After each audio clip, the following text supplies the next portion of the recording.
distinguish between average propensity to consume APC and marginal propensity to consume MPC.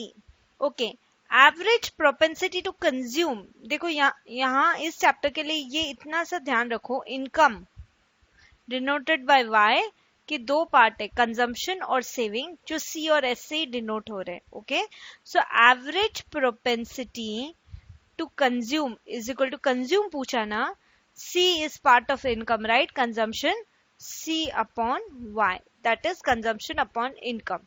जबकि marginal propensity to consume क्या होगा, marginal propensity to consume, ये भी consume ही है, तो आपको सी अपॉन वाई ही करना है.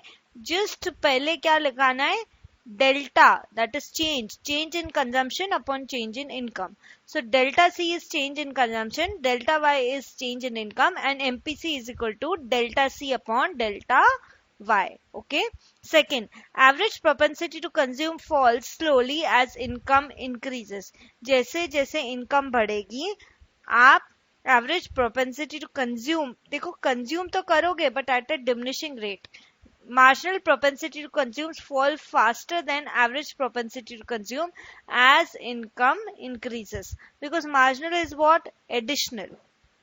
So, third, APC is always more than MPC. Average propensity to consume will always be more than marginal propensity to consume, because marginal तो सिर्फ additional की बात है, जबकि average propensity to consume पूरा average की बात हो रही है.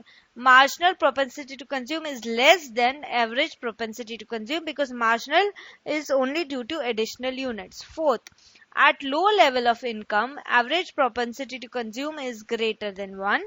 At high level of income, average propensity to consume is less than 1. Okay?